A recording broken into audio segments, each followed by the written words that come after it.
Planet Water Podcast.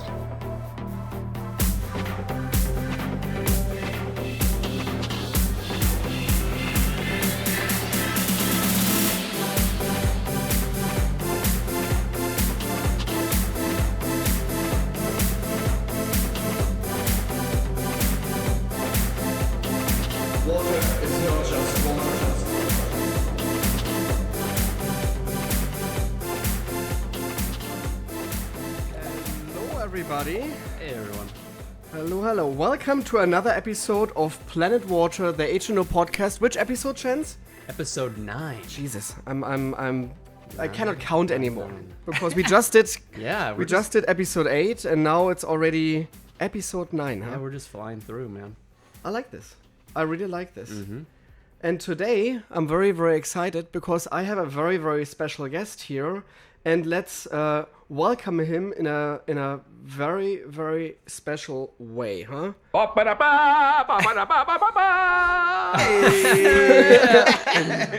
Frankie is here. I'm so happy that you're here. A lot of people maybe don't know him, but I think more people know him from comedy sketches and especially from The Creeper. Yeah. I think the famous Creeper. How many views already? Oh man, it's tough to 2 point something on million YouTube, on it's YouTube. 2.5 million. Yeah, And then on like YouTube. the other channels, what is right there? Well, the company that I did the video with said it's over about 30 million on social. Jesus. All over social platforms. This is crazy. Yeah, this is cool crazy. is that? But it's so funny because I talked yesterday hilarious. to my kitchen employees, and I talked to my executive chef Andreas and to Paco, his sous chef. And I told them, yeah, I have Frankie tomorrow here at the podcast, and I'm super excited. And they're like, who's Frankie? And then I said, yeah, he's the Creeper. He's a very funny video. The Creeper. Cholo Fit on YouTube. And he's like, what, Cholo Fit? What the hell? Yeah. And then I showed him this on the iPad. And he's like, oh, fuck, I know this guy. Yeah. I actually watched him. That is funny. And he was so surprised. And he was like, nah, that is so cool. And Paco, the sous chef, like, what, he comes to Patina? He's like, no, he will be at the podcast today. So you have some followers and fans already at Patina. Oh, nice. So that's man. a great thing, Frankie. I gotta stop in there. Yeah, Surprise. please. We would love to host you. We will get some nice food for you. We are more like a French restaurant, so... I'll have Creeper show up there. Hey, Okay, what's up? please, where the tamales and... So this will be a little tight, huh? Oh, man. But that's great to have you, Frankie. And so tell me a little bit, like, how did you, or where you from? What did you ended up in Los Angeles, and why you're on Planet Water? Yeah, well, I was born here in Los Angeles, and then I grew up mostly an hour north of here in Ventura County. Then at the end of high school, I moved to San Francisco. Lived there for 15 years. Wow. And that's where I met Nico, Marcelo, and everybody. And then moved back down here mostly for comedy. Yeah. And then and that's when our paths crossed. Sure. Martin was my boss. Just good things, hopefully, huh? I was not. Hopefully, I was not such a badass or something like that. But yeah, going this year coming up on 11 years since I started pursuing comedy. Amazing. And then so I came to LA because I was trying to get more serious about it, and then just kept working at it. I was always class clown and getting in trouble. That guy. Okay, because I just wanted to ask you, like, how did you realize that you wanted to become a comedian? Is this like a thing what like the Lord Savior suddenly says to you, like the light is coming from the back, correct? And it's like, okay, I see the light, and I need to be a comedian now. Or what? How did you? Because you said class clown. Yeah, I was always like, but actually it was my family. My parents are big stand-up comedy fans, so growing up, they would let me watch it, even like George Carlin, Richard Pryor, Eddie Murphy, Paul Rodriguez, like all these legendary guys, and I would watch like SNL, and then when I was younger, my parents would kind of go through tough times, but the humor and stand-up, but they were always able to laugh things off, and so I saw how powerful that was. And it was inspiring to me, and then I kind of felt like I could be funny, and I would go in front of the TV and dress up, in front of the TV just for my family. They would turn off the TV and be like, "Okay, here he goes again. Let's see what he's got." And I'd be like, just trying to do characters and stuff. But so your family supported you. They said like, okay, that's a cool thing what you're doing, or Frankie, please just take college. You're not funny. No, you did. When I graduated from college, they were excited about that. Okay. And then I had a job, and then when I quit, then I quit my job. I was like, I don't want to have any regrets. And they were like, yeah, really? we know you're sure funny, about this? but you might want to get a real job. Okay. But they've been, very supportive. So not everybody has that, so I'm grateful for it. Yeah. Obviously, you need to pour some water here. Yeah, It's like, it's warm. It's very warm here in Los Angeles today, guys. And it's crazy. It's end of January, and it's super warm. And I had to shut down the air condition here at the apartment because the air condition gives some sound, and we don't want to have that on the tape. So it's getting nice and warm. And obviously, you see, we have some LCD screens here as well to give us some lights, and it's getting warmer and warmer now. So we need to hydrate ourselves here. Planet water without water, that really doesn't make sense for me. Huh? So cheers. Okay, so you stand in front of the TV was shut down, and your parents were like laughing and clapping, or they were like... Yeah, they were just more like, oh, here he goes, here he goes again. I was just always doing that, yeah. I had a sprinkler head like that I got out of my dad's work truck, and I pretend it was a microphone. I love this. I love this. This is great. And what kind of jokes were you doing? You were making jokes, man. I would dress up, like just, try to do characters, voices. I mean, did you make fun of your parents? It was like, I don't remember if I did. I was young, but I guess I did. I remember making fun of them actually a little bit. But it's not like that somebody. Too mean. Yeah. But it's correct. I just want to say, like, so your parents didn't get pissed off or something like this, huh? And they're like, yeah. They're like, go to your room. You're grounded. Okay, okay, that's important. So cool. Okay, so this was your childhood. And you realize, okay, comedy is a fun thing. So you started a career. So what is you went to college, you told me. So what kind of college? I studied broadcasting and media performance. So you already had like the vision of like something more. So you didn't went to college for. And then when I was in college, I was in a hip hop group, and we would do live shows. Oh, cool. Oh, wow. Just get up on stage. I would beatbox out. So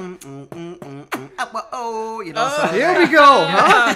I love it. So then I would rap. So I was already kind of used to being on stage before I started stand up. So that was kind of helped me out a little bit. Definitely, definitely. Cool. And then you moved to San Francisco. Well, I moved to San Francisco when I was still a teenager, and then I lived there for. I have family there too. But, okay. I ended up staying for 15 years. So cool. Went to school. Yeah. And how was San Francisco treating you? Now or no, back in the days. Oh, back in the day, good. That's where I started stand up. That was good. It was it's a great scene to hone your craft, and and then you run into some of the greats there. Robin Williams would pop in, and some of the rooms there. And, a lot of good talent has come out of there. So I was, happy to be a part of it. Do you remember your first time you went on stage for an open mic? Oh yeah, yeah. How did that went? It went good. I got some laughs. I actually, for the people that saw it, they were like, "Wow, that was your first time," But it was just like diarrhea jokes for like 5 minutes. And I was so nervous, man. It's like. You sign up on a list, wait 2 hours so you could do your 3 to 5 minutes, and I was just like nervous, but I did it, and I did okay. Yeah, it was cool. So, I had the same. And did you feel like almost like okay, you're passing out or something like this right before you're going on stage? Not really. I was just really nervous, but once I got up there, I was like, oh, all right, come on, let's do it. I believe this. But yeah, I was at this place called Brainwash Cafe in San Francisco. It was like a laundromat / cafe. Okay. And then you do open mic there. Yeah. Okay. Wow. Because I had the same when I went on Conan. Like imagine. I'm the guy who's I'm a server. Let's face it. Huh? I was never thought about like that. I gonna be on TV or on BuzzFeed or something like this, or Comedy Central even made some funny jokes, obviously about me as a water sommelier. And I never thought about this, and I will never ever forget this experience what I had on Conan, because when you were like in the green room like 3 hours before, they pick you up with a limousine because they want to make sure that you're like really there. That's the most important thing for them, especially in LA traffic, because you never know, and then you're stuck and suddenly you're missing your taping. They don't want that. No. So you're sitting there in the green room, and at one point I just had to go to the restroom all the time. And I was like, what's wrong with me? Huh? Yeah. It's like, why I need to like pee the whole time? And I was like, sure, I was drinking water, but I was like... And then you're realizing, oh shit, huh? Like it's serious. It's you're on Conan O'Brien in the next hour, huh? You're making me nervous right now. Yeah, right? And then I gotta take a shit now. I need to relieve myself right now. I was like, and my wife like, what's wrong with you? It's like, you need a catheter or what? It's like, what's up with you? And it's really like you're getting like this adrenaline in you, and then the show starts, and you're still sitting in your green room, and you're watching like the first like half of the episode what they're taping like right next to you pretty much, but you're still sitting in your green room and you're just watching this on TV, and you're like, you think, okay, breathe, deep breath, huh? We'll be fine, we'll be all good, huh? You're not passing out. And then at one point the production people coming over and saying like, okay, Martin, you're next, huh? And then I had Talia with me. She's great. She's from Wagstaff. She did all my PR. She's always like followed me and like kind of like checked me out to see like, hey, what's good, what's not good, Martin. How did you react to the people? So she was with me to give me some comfort, obviously. And then when you're walking up to the stage, and then there was this big curtain right in front of me, and you're waiting and waiting and waiting until Conan O'Brien suddenly says, yeah, and our next guest is a funny guy. It's Martin Riese. He's the only certified water sommelier in America. And you're like, okay, now I'm passing out. Huh? Right. And then they're taking a picture of you. And then I will never forget this. Tyler came up to me because she felt that I was like almost like losing it right there before this curtain opens. And she walked up to me and shaked me. Yeah. Okay, Martin, it will be fine, huh? And getting some like tension out of me. Yeah. And that really helped. And then I thought like, do you know what? I don't give a shit. I'm just walking outside now, and I will do my best what I can do because hey, let's face it, I'm just drinking water, huh? It's not like a political discussion here. I'm just a water guy. I'm the water boy, yeah? Because for me, just go over there and let's try to get it over. Because the most important thing for me is it's clean, it's cold. And that's what I call high quality H2O. So it needs to be some quality H2O what I want to drink. So I went over there. I never met Conan. And the first time I met him was already on the taping. On the set? Oh, on the set where he said like, hey, it's great to have you. But the cool thing about the sets is because this is obviously with audience. And there are, I think, 250 people sitting in the audience. But you don't see them. You just can hear them because you have all this, all the lights right in front of you and all the cameras. So you pretty much don't see anybody. Huh. You just hear them. And then I just went on stage. I said, hello. Hey, what's going on? I sat down and then I thought, you know what? Let's pretend he's just sitting in my restaurant and I'm doing a water tasting with him. And that's pretty much what it is. I wouldn't known you were that nervous because it came out great. But it was a tough one. It's tough, God. Oh, God. So, first comedy gig was in San Francisco then for your first open mic. Yes. Yep. Cool. Do you remember how many open mics you already did in you so far? Oh, man. I have no idea. No chance. No but you did overseas as well stuff, huh? Oh, yeah. Went to the Middle East and performed mostly at military bases, like US That's amazing. Bases, and then we did some English-speaking venues too, and outside of the bases. Okay. Just in like Japan and Europe, the Middle East. Wow. Do you feel they are different when like the comedian, like the jokes, what you're doing on your shows are here different than some jokes maybe working here in the United States better than overseas? Oh yeah, for sure. You can't really do local like comedy, sure, there's just certain things. I definitely have to craft your sets to the more like universal jokes, but but growing up in the U.S., obviously naturally we come up with a lot of like local stuff, Because let's face it, I'm from Germany, and we're watching Simpsons all the time in Germany. It's a huge show as well in Germany. But there are so many inside jokes what just Americans can get. Because, for example, Apu with a Kmart or his... we just don't get the concept that this is actually a 9/11 shop. Because we don't have 9/11s. 7-Eleven. 7-Eleven. 9/11. This is a 9/11 shop. I was like, 9/11. The Porsche. Oh my God! These are our Porsche shops, the 9/11 shops. Oh no! And now I know why I'm saying 9/11 because I just watched a video of 9/11s of Porsches. That's hilarious. Okay, and Frankie was like, "Okay, lost in translation." The German guy says 9/11 shop. I was like, "Oh my God, perfect." Okay, 7-Eleven obviously. That the 7-Eleven shops are pretty much run by Indian people. It's really funny in America, but we don't have 7-Eleven in Germany. So for us, it's like that joke is just okay. There's a guy who runs a store. Yeah, and he's from India. Exactly. That's all what it is for us. But this is like a huge joke already here in America. But for us, we don't get it because it's a lost in translation joke. Or when they're making fun of Germans, we are like, okay. So are we like this? Why are they all wearing black clothes at The Simpsons when they are German characters? But it's a thing, and I think this is like sometimes what happens lost in translation. But did you do a joke overseas? What you thought, this will be funny, and the whole audience will be like that, like pretty much like silence. There was maybe one or two times it happened, but for the most part, I went for my real physical like jokes or like and then you know, I do like the beatboxing jokes, but I did like some I do a lot of storytelling, and I did some like family jokes that were like based upon my experience of growing up Mexican in America though. And then, you know, they were like kind of just give me courtesy laughs. Like, like, we know you think it's funny, but we don't get it, but we'll laugh for you. But I could tell. Okay, like, so you feel like there's a 'Cause it's disconnection at that moment. Right, because it's like they're seeing me as like a Latino, but then I'm a Latino that grew up in the United States, so it's just like they're just like, whoa, that's like yeah. Did your parents But we immigrate? got through it. It wasn't like it didn't bomb or anything. Yeah, It just wasn't like. Is this you're the first generation who was born in America, or already the second? Third. I'm third. Oh, the third. Yeah. Okay, My parents were born here. Yeah. So you're pretty much American. Yeah. It's like you have No, obviously the background. There's a background of Latino in you, obviously. Oh, and, for sure. But for it's sure. not like that you would feel like first generation, or maybe even you born in Mexico and then came over or something like this. It's Right. Like, You know, yeah, I have family there. My grandfather's from there, so I'm definitely connected to it. But yeah. You know, I spent my whole life. Because I think you can see it in your jokes, and I love this about you. And we will show Creeper obviously, because you know the culture very well. Oh yeah. That's of the Latino community. Like Creeper's inspired from my father. He's like an old school cholo, is what you call it. Really? You know? Really? But he was always real positive, you know. But always Chuck Taylor's, Dickies. Always drove a lowrider. He was driving me to school in a that is lowrider. So he awesome. was just like, hey homie, but hey, go to school, do your thing. And I'm like, all right, Dad.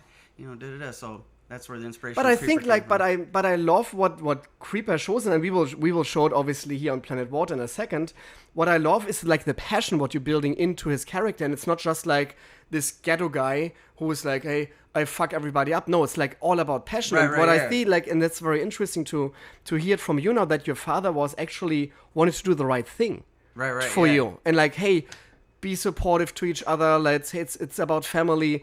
It's about like helping each other out. Obviously with a easygoing, exactly. with an easygoing thing. But I love this. Because there's a lot of those negative stereotypes of like, you know, cholos or people that come from those kind of neighborhoods. But he's like, you know, got away from the negative, and he's like, no, look at this positive stuff. So that's why people I think latch on to Creeper, and obviously the fitness aspect of it too. It's like that's your biggest video so far. Your most successful video. Yeah, online, yeah, for sure. Who came up with the character? You came up with it, and you said at one point like, hey, let's create Creeper.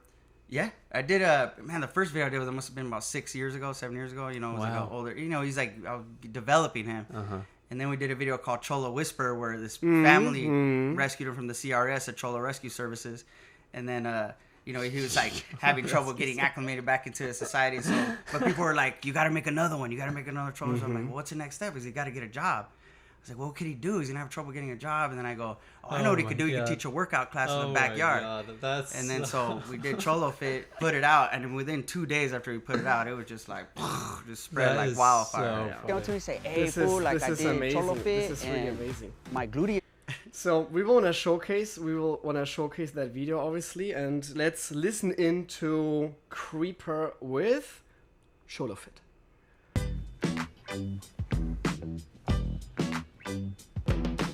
Hey, we all know there's a lot of Cholo workout videos out there, but this one is gonna have you like, damn, homie, that's what's up, you know? This is Cholo Fit with Creeper. The first one we're gonna get started with is Cholo squats, Whether you're locked up or you're at your homie's barbecue and it's time to represent with your clica for a photo, then you go like this, You go left foot, point it forward like this, right foot, point it to the right in that direction. Feel how down you are for your homies.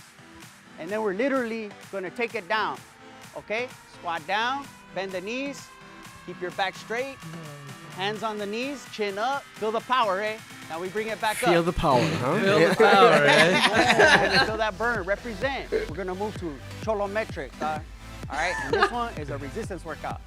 I'll need a volunteer. Hey, OG, come up here, That's homie. my real dad here. right there. We're gonna Oh, do this is, workout. I love I this. have pleito with somebody, like, hey, fool, like, you've been talking papas about my lady. I don't really like that right now. So right now, He's ready. He's so ready. Throw down, and then you get the resistance right there. You see? You already feel it. You feel it down here in your gluteus más o menos or whatever, and down to the calves. No disrespect, OG. This is just a workout. You know, I got mad respect, homie. All right? Do that for about maybe a minute, because longer than that, then you really start to fight, and it's a trip, Because people come up to me and say, hey, Creeper, Cholo Fit, it changed my life. One time this fool came up to me and say, hey, fool, like I did Cholo Fit, and my gluteus, is sore. And I said, hey, fool, like, don't be telling me like that in public, you know, because fools that don't know that I teach a class will be like, damn, was that fool like ramming that fool or what, you know? All right, hey, now we move on to the next stage of the workout, which is cardio, homie, with running and getting the heart rate going. And we'll get that started with the Be Trucha workout. So be trucha, homie, be on the lookout for anything that might pop out. La Jura! You know what I mean? It's really not about me. Eh? Sure, the white guy is like saying hello, huh? You don't need to run here, you know? He guides me, homie. Life can be like whatever, eh? And a lot of times, people, they're dumb.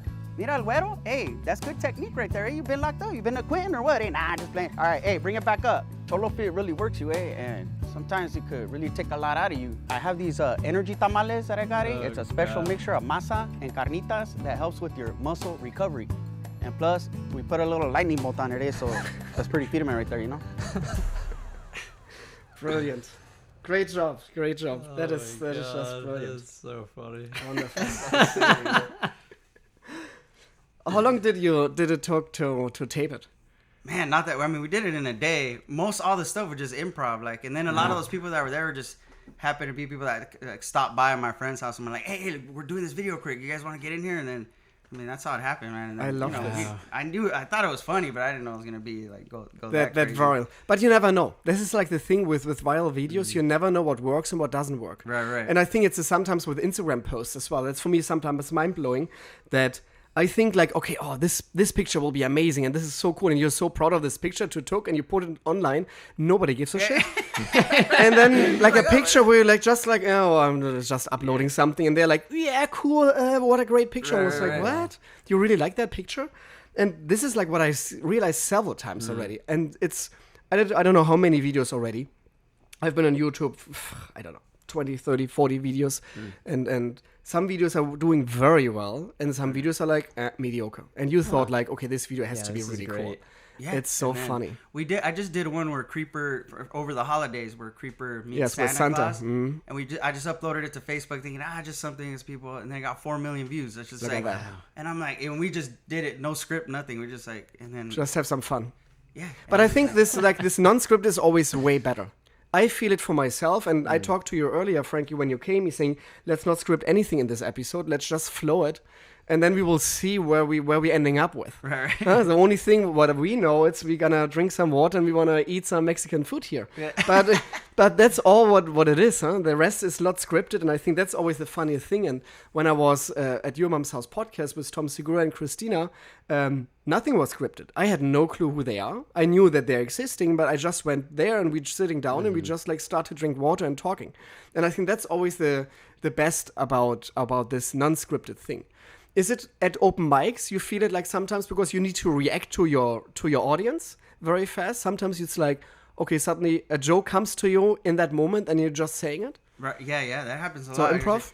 A lot of times when we're performing, doing stand-up, if I'm doing like a longer set, like for a saying you're just talking to the crowd, sometimes things will just happen naturally. And you're like, oh, that's funny. I need to remember that. And then you end up getting like some new material out of it or something. But always, even I think the crowd, even subconsciously, when you just come up with something on stage, they know it, and it just makes it that much more electric because I think they feel like they're part of that moment with you, and you're so in the moment that it just like explodes with this like. Yeah, I think so too. You can feel it when something is like, okay, now it's his has been reversed several times, and you know this is a joke what he already did like several times ago, maybe on video and everything. But when it comes like suddenly natural, and you're making a joke about yourself or of the audience or whatever, you can feel it in the audience. And I just went to Marcella's comedy gig here on Sunset Boulevard, what she does now every Wednesday. And I love her. She's such a great person.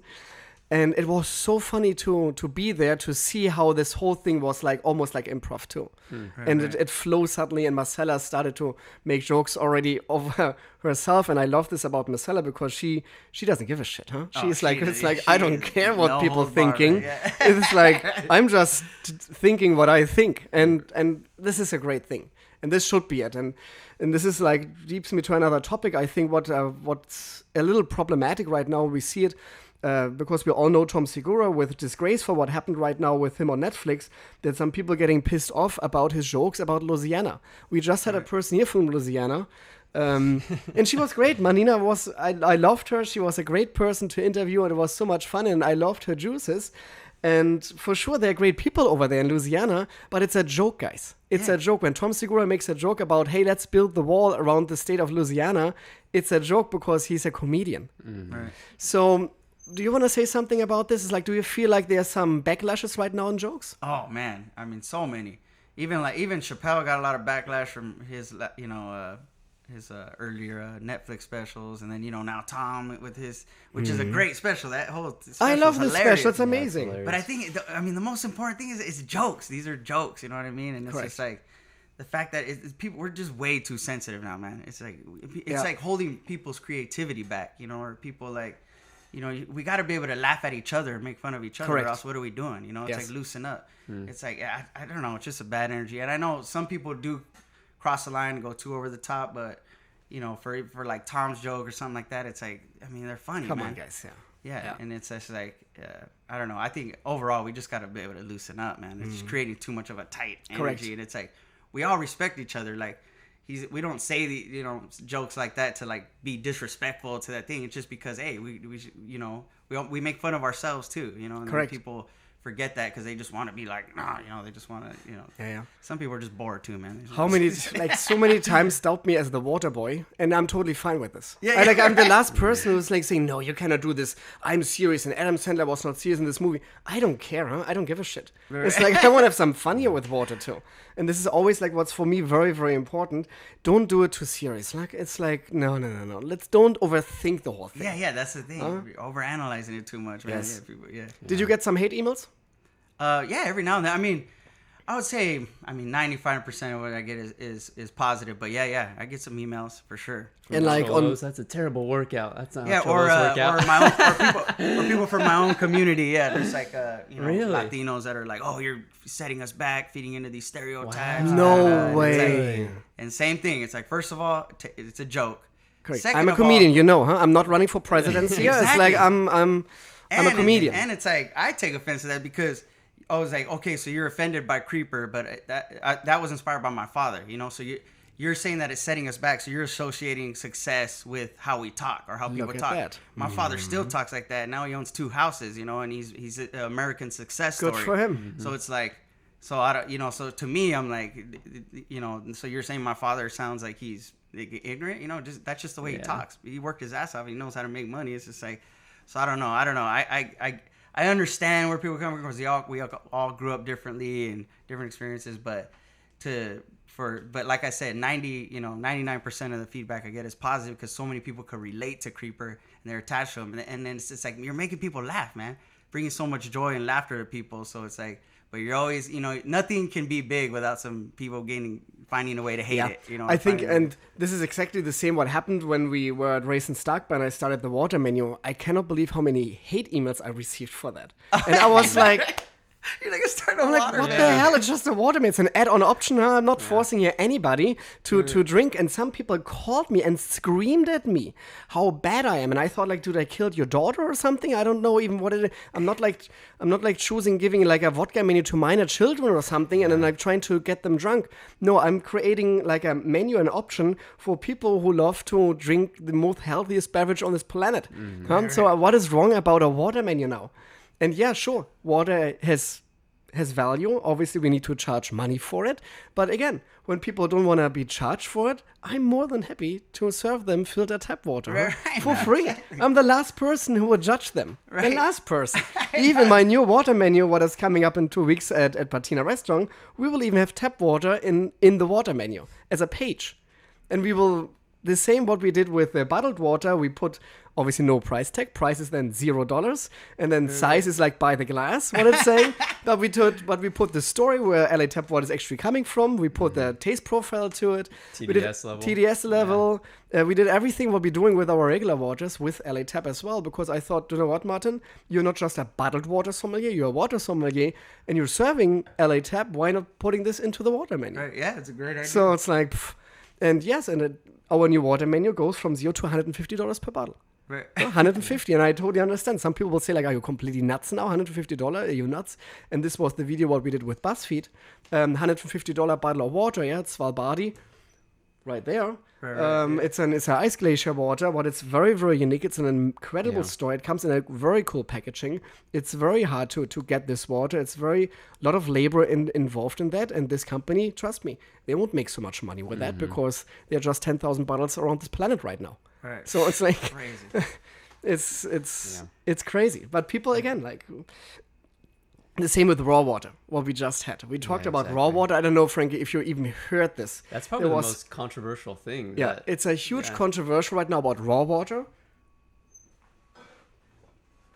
Here we go. And it's Tomale Springs, for example, is one of these waters. And some people are saying, like, raw water, there's two sides of this movement. In San Francisco, there are people who going now, and I think maybe you want to explain. It's kind of fun. So the general idea is that the whole bottled water, tap water, basically the water industry as we know it now is just like a perversion of how humans should actually be drinking water, you know, because we've been drinking water from streams and stuff forever. So people are actually going out now and collecting water from like streams without it being tested or anything like that. And it's like, so you have no clue what's in there. Right. Exactly. That's a little like. Exactly. And I think that's like, it'll have like beneficial attributes that we're not getting anymore, right? So that's obviously a bad idea. But there are actually some waters that aren't treated whatsoever, but have gone through all of the rigorous testing that all of our other bottled water sources come from, and they're safe to drink. Oh, wow. And the cool thing about these waters, for example, Tomale Spring, is this is highly regulated water, but they don't need to do anything to this water. They don't need to do filtration. They don't need to put UV light or something like this to it, because this water is just perfect from Mother Nature. And I think we should honor this kind of waters, that Mother Nature still produces this kind of things, that we still have springs in America who gives us this natural occurring amazing water, and not bad-mouthing them for this is unsafe to drink.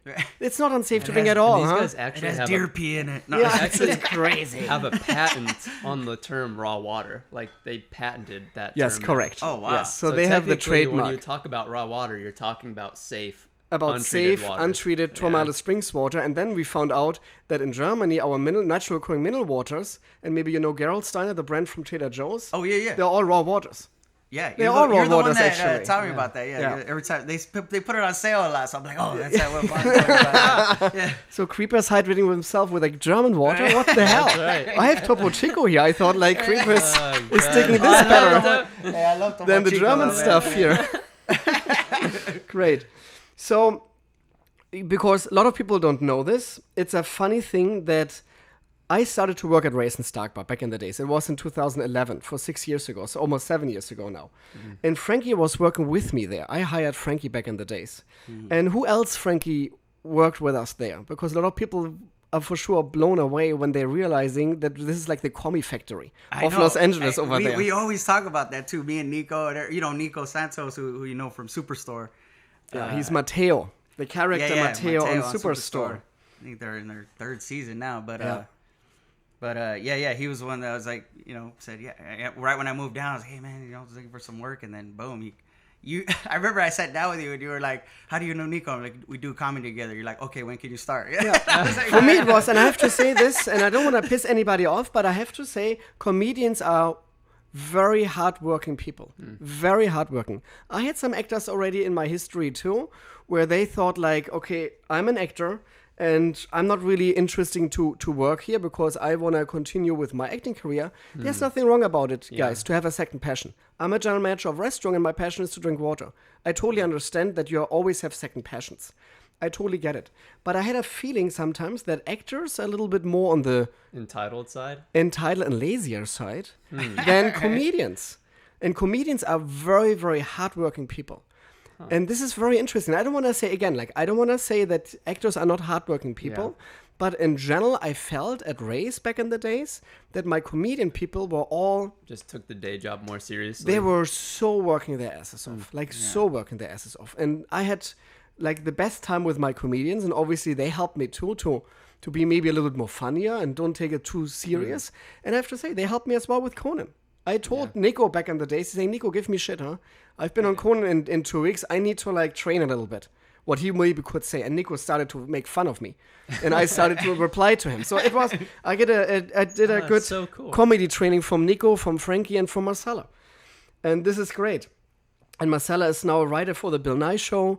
And they're all, I'm so happy to see this, that you guys are all like pursuing obviously your careers, but you always did a great job at Race and Stark Bar. And I always want to say thank you for this. Oh, and this thank was you, great. Man. I still get body aches from carrying all those plates. Yeah, yeah, we worked our asses off over there. We did, oh my man, God. yeah. 600 covers on a Sunday, sure thing, huh? It's like, let's do this.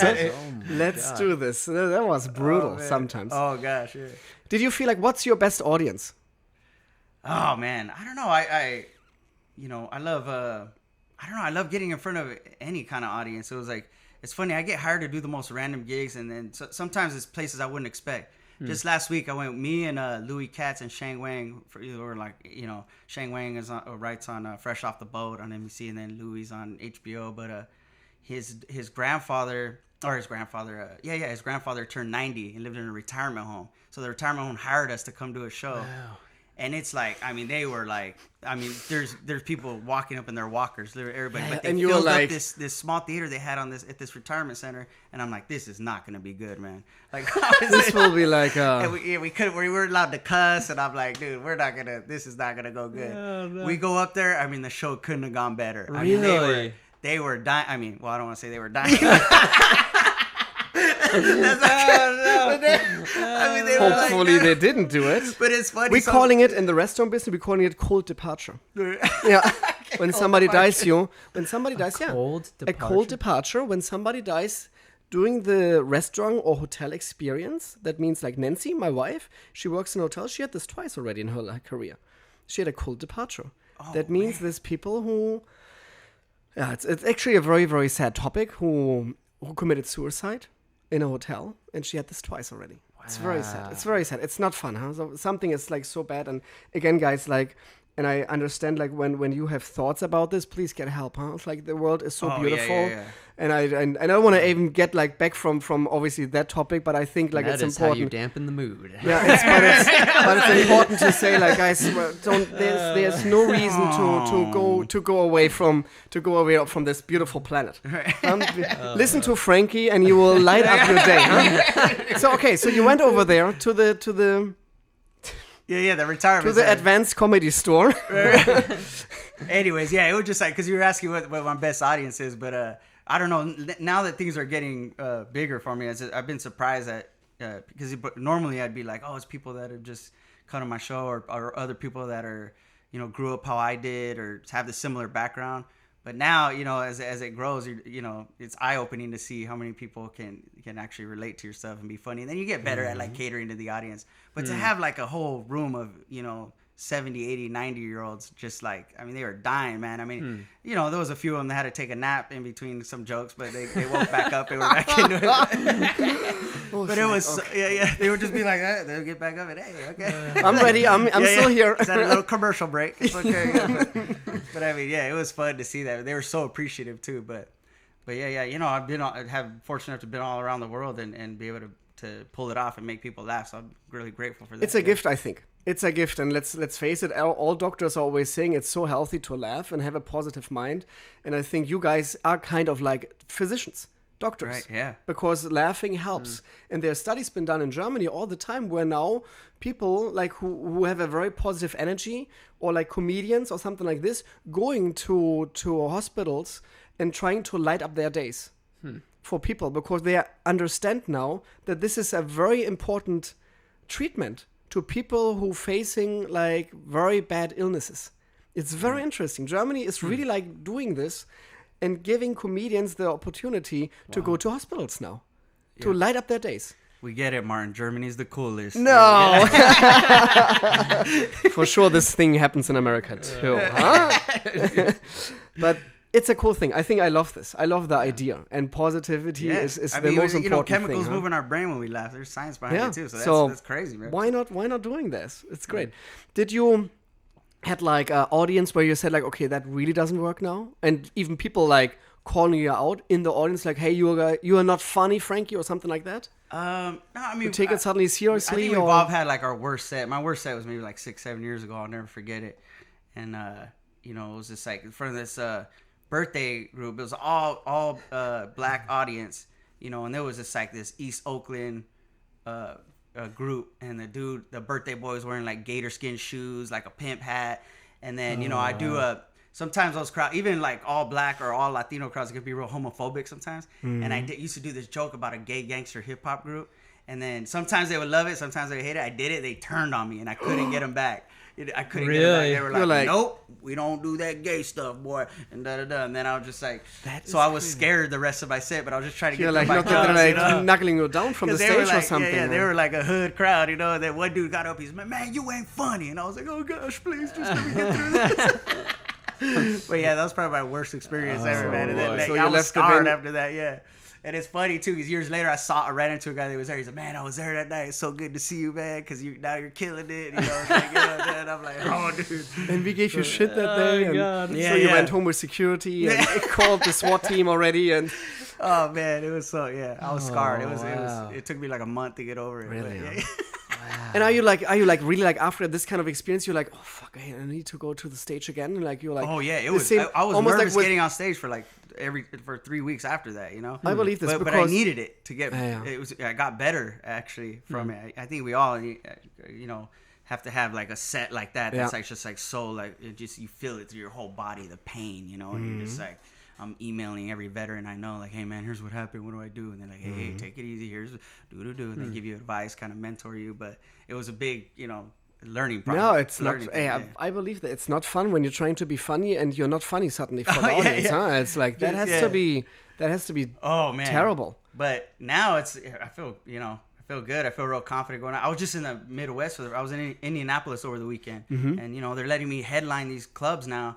You know, we did 5 shows, and I'm doing Creeper and Juanita, and man, there's like these, you know, redneck hillbilly guys that you would think, you know, they might be taking it the wrong way. And they're coming up to me like, oh man, Creeper, I love you, man. I've been following you so long, and Cholo fit, and I'm always telling my boy, be that tortilla, scrape off the negativity when you got mold on it, and da-da-da. And I'm like, they know all my stuff, and I'm like, oh my gosh, man, this is beautiful. America, you know what I mean? Fuck yeah, huh? So I'm like, you know, we can't always feed it till we see it in the media. The media makes it look like, oh, y'all, you know, like, but it's like, dude, there's good people everywhere, man. They're just trying to have a good time. So cool. Like, cool. I love it. That's great.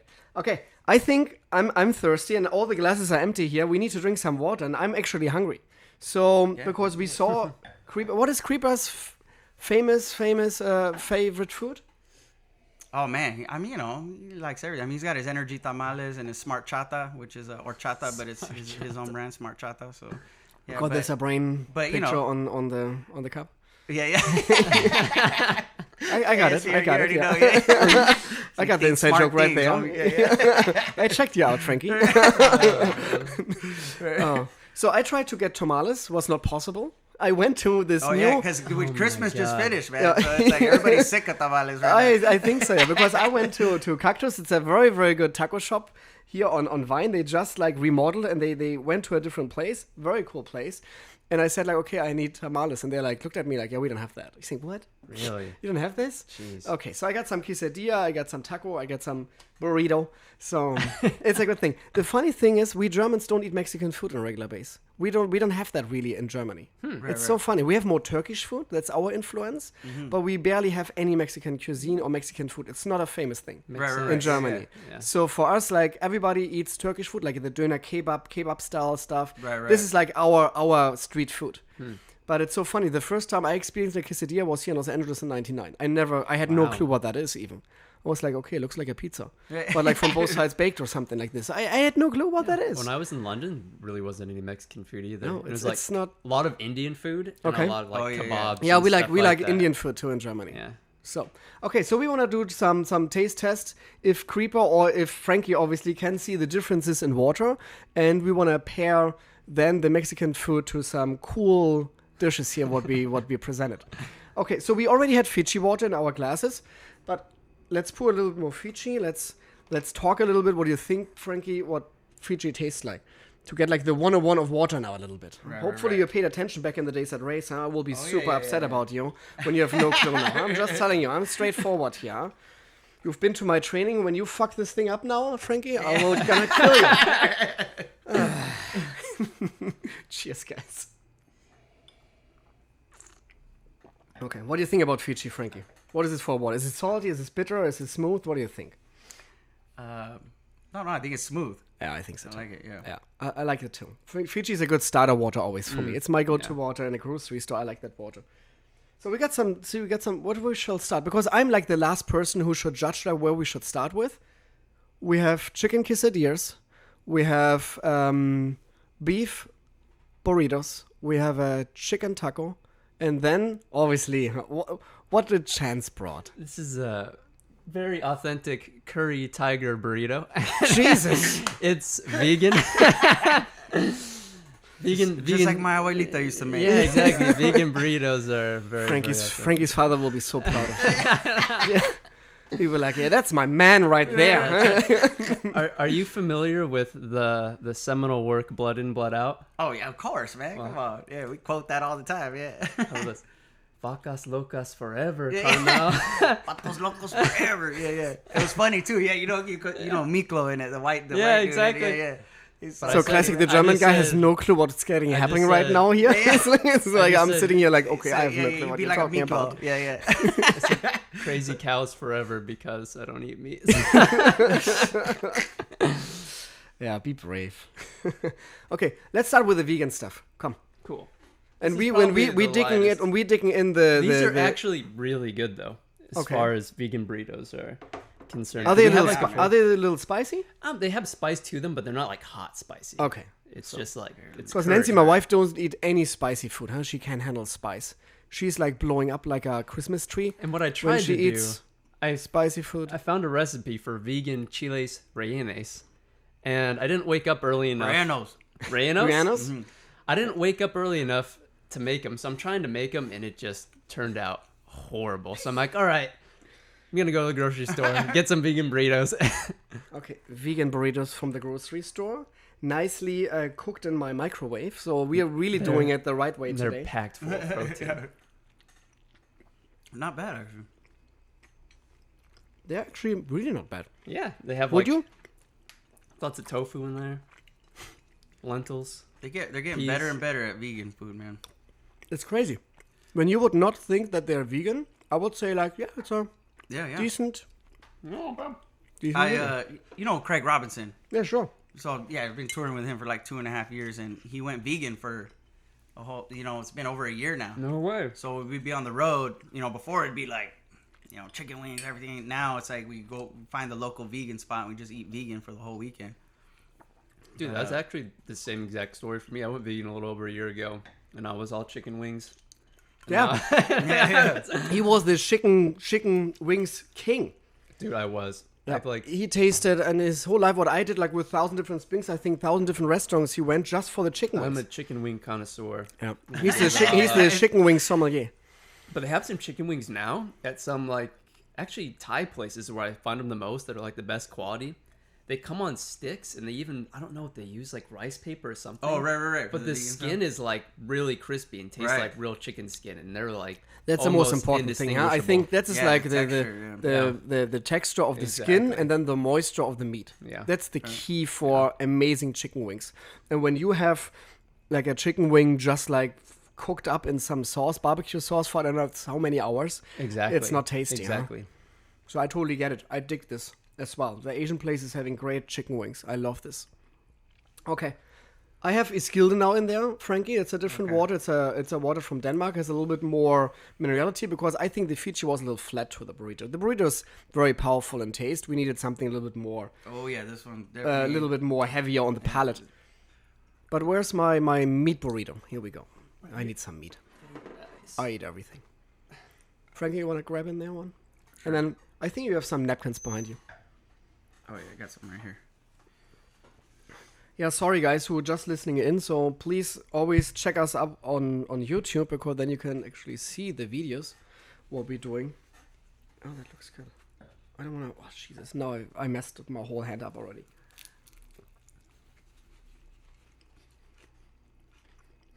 Nice and cold. I picked them up for like 2 hours ago. Sorry, guys. Oh, that's aber yummy. That's good. That's moisture still. I love this. Heavy.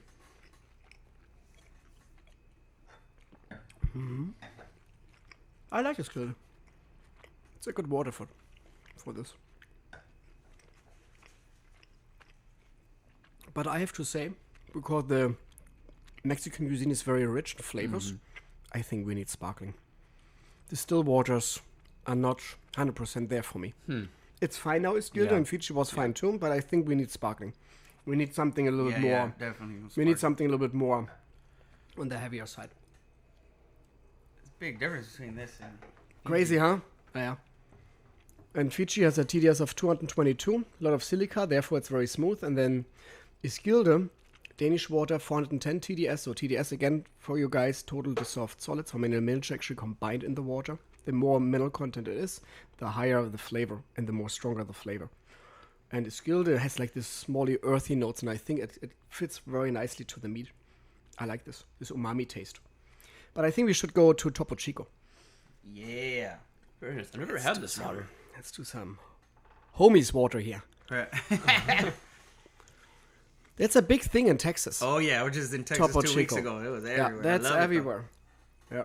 And now it will be even more everywhere because Coca-Cola purchased this brand for $220 million.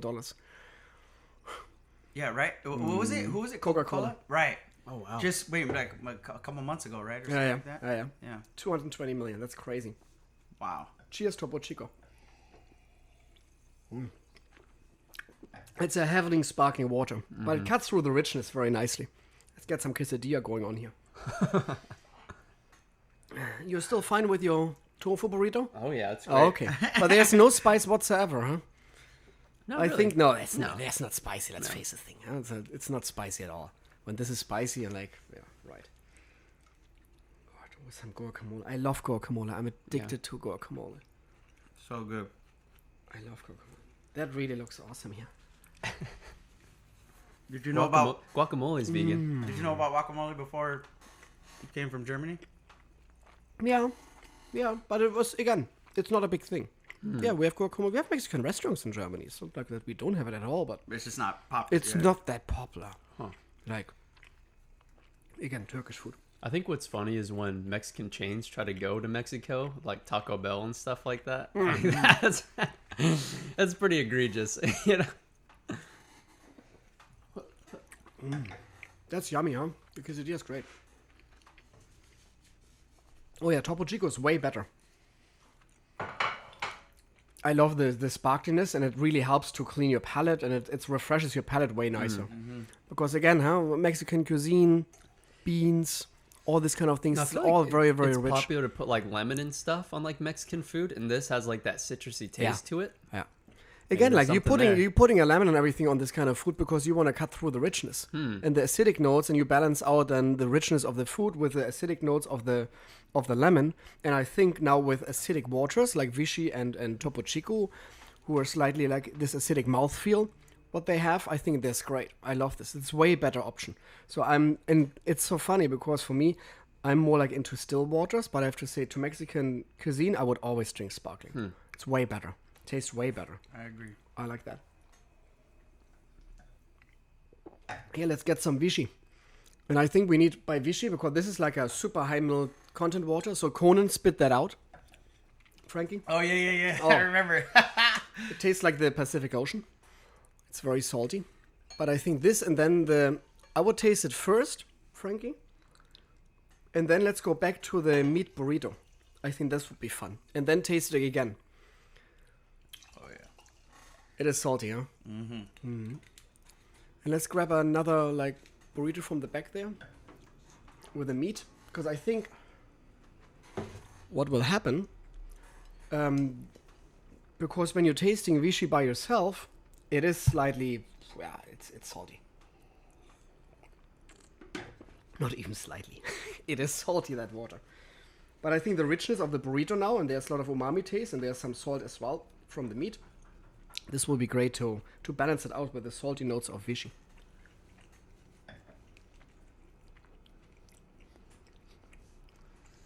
That's weird. With the curry burrito, Nice you lunch. don't get any of the saltiness. Like Look at that. This tastes like it's weird, like a still water, but there's just, you can feel like the bubbles in there, but that's it. It's just like a bubbly still water.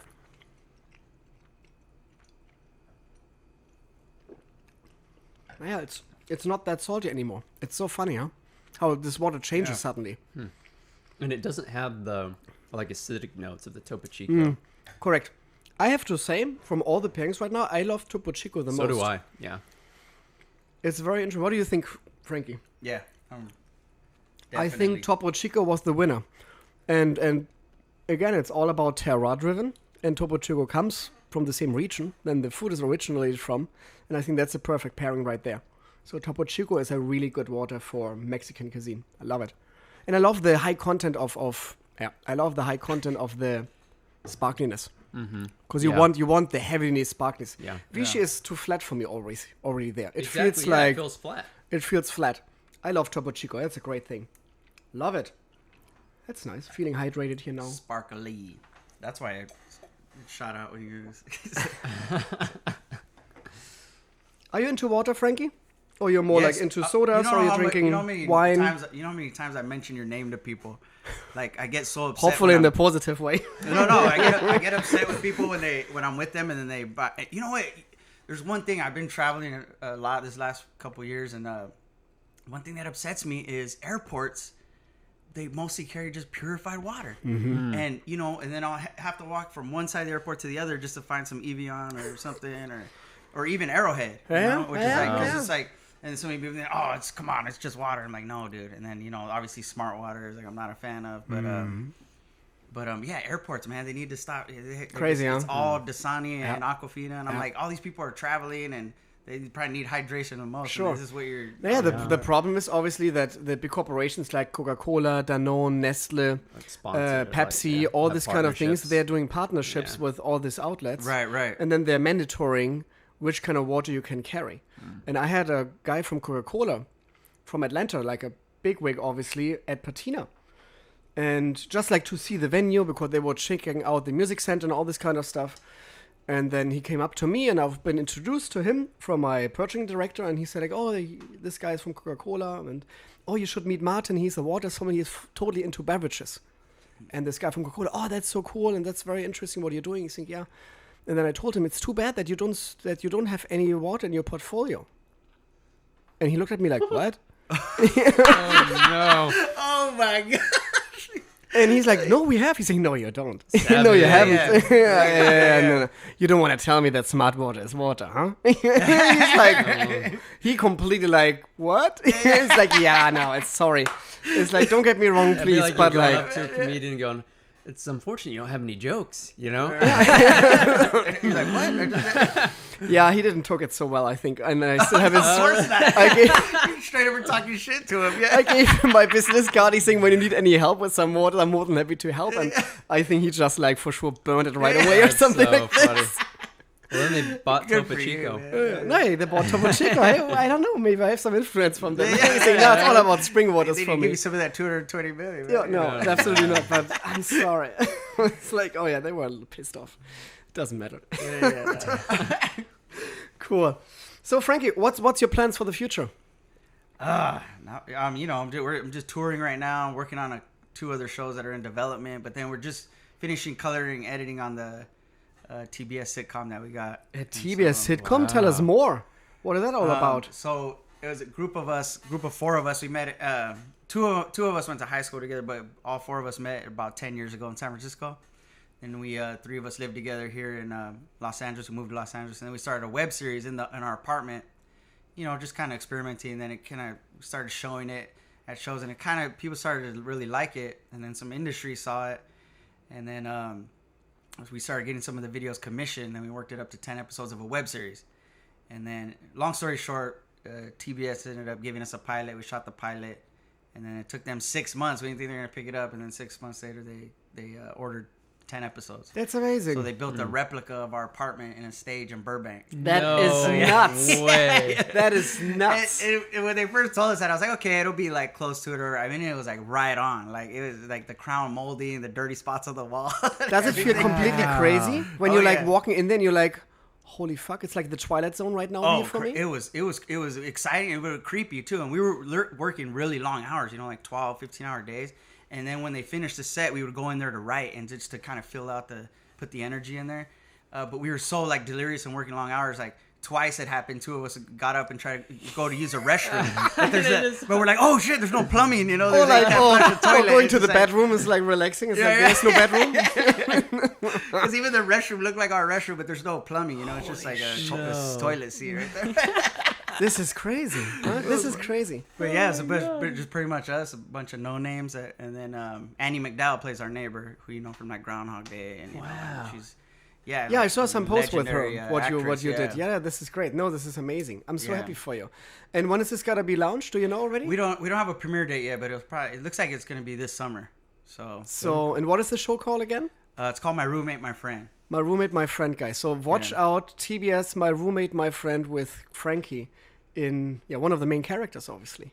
Yes. This is awesome. I'm so happy for you. This is great. That's so cool. This is great. So Chance, you never know, huh? Maybe one day. Our apartment. So when industry people are looking at it right now, like just to give you the heads up, I'm more than happy to give you the measurements. We have all solid gold tables in here, by the way. So. And I'm more than happy to take them with me then after the show. No, this is great. And then you're still doing your stand-up comedy stuff? Yes, yeah. Where are you heading up? Let's see. Next weekend, February 8th through 10th, I'll be at the Punchline in Sacramento. Cool. Doing 5 shows there, and then we'll be coming back to film some stuff, and then we'll be in Minneapolis at Acme Comedy House March 6th through 12th, I think it is, or something like that. Cool. Yeah. So something here in Los Angeles coming up? Nothing on the books right now, but you could, if you go to my website, I'll usually try to post it and stuff. Like I do a show regularly at the Hollywood Improv, so we'll probably have one coming. What is your homepage? Frankie Quinones, so FrankieQuinones.com. But you know, you don't have to say it with that accent. Just Google Frankie. You can just Google Comedian Frankie Q or Frankie. It's the same what I'm always saying, because a lot of people like Martin Riese, and then my last name, it's always like Reese. No, it's Riese. Yeah. So nobody gets it. I'm just saying that, you know what, just Google Waterboy. Huh? Or Water Sommelier or something like this. I took a Lyft over here, Uber, and she was asking me what I was doing, and I told her, and she goes, I'm actually going up to Oregon to visit a spring to get some of the water up there. And I was Look like, at what? this. Wow. And then she's, same thing. She's like, well, what's his name? I go, Martin Reese. She goes, how do you spell that? I go, just look up, Planet Water and then Martin, and it'll pop up. And correct, she's like, and she did. She put it in. She's like, boom, here it is. And I was like, all right, cool. There you go. That's funny. Yeah, it's amazing. And this is like, I think what we see in our podcast and what I see like over the last 6 years, it started from, are you completely nuts, Martin, to that is so cool. You changed my life. Right. And this is for me mind-blowing, and I think this is what you'll see as well. Like in the beginning, it's tough, obviously, as a comedian to get some traction on yourself. But when you're very hard working, when you're very passionate about it, you can achieve everything on this planet. Right. That's always great. And I stay hydrated. Yeah, and obviously stay hydrated. Are you drinking water during your sets? Oh yeah, for sure. What kind of water? I hate to not feel like snobby, but sometimes when you show up to the clubs, they ask you what you need, and I'm not picky at all. Some people have very specific things that they need in the green room. Like, I need this, I need a cop salad. I'm like, just spring water. That's it. Just any kind of spring water. I don't have to be picky, preferably Fiji, but if it, I don't want to be, it's not a snobby thing. I'll take the cheap, they're just like, some of them are like, what? I feel always very uncomfortable when they're asking me the same question when I'm doing TV or shows or something like this. They always ask me, so Martin, what do you need in your green room? And I was like, Jesus. Like, just get me some water there. But make sure, this is the same what I'm saying, make sure it comes from a natural occurring spring. I know, it's like, I don't want to see any purified water shit in there. It's like, because then I'm getting upset. And at the Bill Nye show, they had purified water in my green room. And I was like, really? Bill Nye? I mean, I would have never known until you, brought that out, and so I learned from you. Yeah. I noticed the difference, man. Because we sit down, even I work out, I run, or even sitting on planes all the time, you cramp up. Like the more I drink just like spring water from a natural spring, I don't cramp up anymore. I don't. You feel better. No, that's great. I'm happy for you. It's like, I would have never thought. But when you're traveling, obviously the venue is paying for it. Or who's paying for this whole traveling as well, for the gigs? Oh, yeah, obviously, the venue has to be. Yeah, the venue. But it's not like first class, it's just like economy right now for you. Every now and then, when I tour with Craig, I'm fortunate enough he takes me first class. Nice. I know, but then it's tough to go back to You're like, I'm like, I'm the second most important dude here on this planet, so like, can we... But I'm a little guy too, so in first class, I'm like, it's like a big couch to me, and I'm like, hey, what's up? Get spread out. It's the same with me, Frank, and I think we both have the same height. I'm a small dude, huh? And Riese means giant person in the German language. Huh? My last name means giant person. So how many times I had that joke in Germany, and now here in America, nobody knows my last, or like nobody gets my last name. But therefore, I told already on the last show that my real first name is actually not Martin. It's my middle name. Nobody knows my first name. It's a deep secret, and we don't want to relieve it here. Maybe you know. I don't know. No. This has to be. I want that these people are getting like interesting in it. It's like, what is the mystery of the water somebody's real name? When you're like little like savory on the internet, you will find out very fast what my real first name is. But trust me, it's a big joke. It's a big joke in America. My real first name is a big joke. So when I'm going somewhere to the to like a police officer pulls me over, not that I'm doing this all the time, but I'm driving a Porsche, shit, hey, it's just driving fast, I cannot handle it. And when they pulled me over and they want to check out my ID, obviously in my ID is my full name, and they're always looking like, what? Oh man, dude, and I had this at the bank teller last time. He looked at me like, "Are we sure about this?" And I was like, "Yeah, that's my real first name." Oh, your parents loved you, huh? In the German language, it's lost in translation again, huh? Like Riese means in the German language giant person. Nobody gets it over here in Germany. That's a joke for them when I'm showing up with my 5'6". What I have, 5'6", and I'm the giant person. Obviously, I'm not. And over here, when people see my real first name, they're all laughing. And it's fine with me. I don't care. Funny. Cool. Okay, what's your Twitter, Frankie? Same thing, Frankie Quinones. Just at Frankie Quinones, and then I need to get more active on Twitter, obviously, but Instagram, I love Instagram. That's pretty much Instagram my is thing. here. Your account, Frankie Instagram. Quinones, and then there's also a Cholo Fit Creeper. Is another. And then I see Facebook. Obviously, I don't have that pulled up. Sorry about this. No, you're good. But so obviously you can find Frankie everywhere. The real creeper in the house. I'm very honored. No, that was great, Frankie. Thank you so much. Thanks for being here at the podcast today.